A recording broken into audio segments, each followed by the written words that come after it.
सोचिए, साल है 2026 और पूरे भारत में रसोई गैस के लिए हाहाकार मचा हुआ है। अब ये सिर्फ एक काल्पनिक कहानी है, लेकिन ये एक ऐसी गंभीर सच्चाई पर आधारित है जिसे हमें आज समझना बहुत जरूरी है। तो चलिए देखते हैं कि ये संकट कैसे पैदा हुआ। सबसे पहले ये समझना जरूरी है कि ये संकट सिर्फ आंकड़ों का नहीं था, ये लोगों की जिंदगी और मौत का सवाल बन गया था। जैसे भूषण कुमार मित्तल 66 साल के थे, सिर्फ एक गैस सिलेंडर के लिए घंटों लाइन में लगे रहे और वहीं उनकी जान चली गई। ये एक दिल दहला देने वाली घटना है जो हमें इस संकट की असलियत दिखाती है।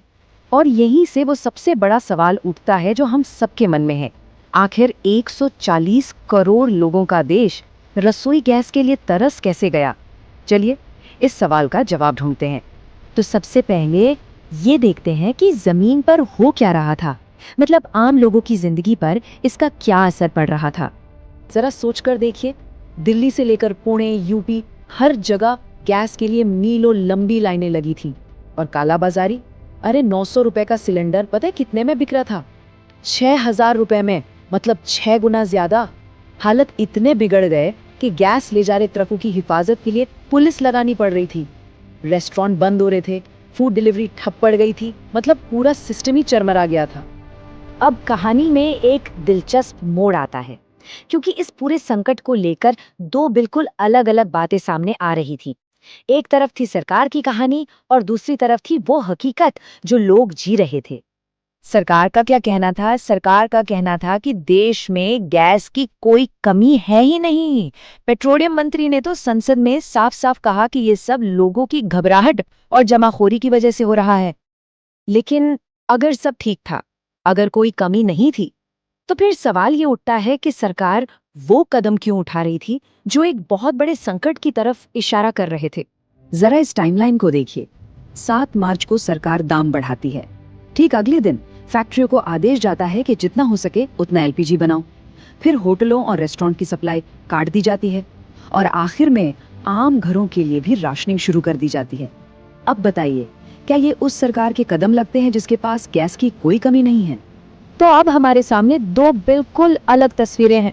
एक तरफ सरकार का बयान कि सब ठीक है, कोई कमी नहीं है, और दूसरी तरफ सरकार के ही काम, दाम बढ़ाना, सप्लाई काटना, राशनिंग करना, जो एक बिल्कुल अलग ही कहानी बता रहे थे। तो सवाल ये है कि आखिर ये सब हो क्यों रहा था? इस संकट की असली जड़ क्या थी? और इसका जवाब हजारों किलोमीटर दूर एक अंतर्राष्ट्रीय घटना में छिपा था। इस पूरे मामले को समझने के लिए सबसे पहले ये जानना बहुत जरूरी है कि भारत अपनी रसोई गैस की जरूरत का 60% बाहर के देशों से खरीदता है। हाँ, 60%। मतलब हम अपनी बहुत जरूरी चीज के लिए दुनिया पर बहुत ज्यादा निर्भर हैं। लेकिन असली चौंकाने वाली बात तो अब आ रही है। ये जो 60% हम बाहर से मंगाते हैं ना, उसका भी 90% हिस्सा सिर्फ और सिर्फ एक ही समुद्री रास्ते से भारत पहुंचता है, और वो रास्ता है स्ट्रेट ऑफ हॉर्मुज़। और जैसे ही ईरान के साथ जंग छिड़ी, ये रास्ता बंद हो गया और बस एक झटके में भारत की आधी से ज्यादा एलपीजी सप्लाई ठप हो गई। तो क्या ये संकट अचानक आ गया? क्या इसका कोई अंदाजा नहीं था? स्रोत के मुताबिक ऐसा बिल्कुल नहीं है। ये संकट हमारी अपनी सिस्टम की कमजोरियों का नतीजा था, जिसे हम काफी समय से नजरअंदाज कर रहे थे। आगे बढ़ने से पहले एक चीज समझ लेते हैं, स्ट्रेटेजिक रिजर्व। आसान भाषा में कहें तो ये देश का इमरजेंसी पावर बैंक होता है। मतलब जब बाहर से सप्लाई रुक जाए तो इसी रिजर्व से देश चलता है। तो भारत का एलपीजी पावर बैंक कितना बड़ा है पता है? यहीं पर इस कहानी का सबसे परेशान करने वाला हिस्सा सामने आता है। हमारे पास सिर्फ 2 दिन से भी कम का रिजर्व है। जी हाँ, आपने बिल्कुल सही सुना, सिर्फ 48 घंटे का बैकअप। और कमाल की बात यह है कि इस संकट के संकेत जनवरी से ही मिल रहे थे। हमारे पास नए सप्लाई रूट ढूंढने और भंडार बनाने का पूरा वक्त था, लेकिन कोई तैयारी नहीं की गई। तो अब सवाल ये है कि इस मुसीबत से निकला कैसे जाए? आगे क्या हो सकता है? चलिए देखते हैं। देखिए, कोई भी रास्ता आसान नहीं लग रहा। जंग रुकने की उम्मीद तो कम है।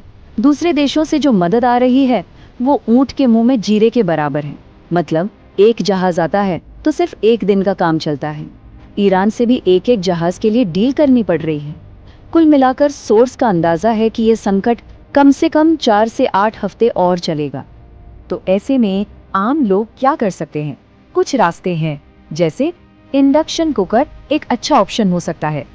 जहां पाइप गैस यानी पीएनजी है, उसका कनेक्शन लेना एक अच्छा कदम है।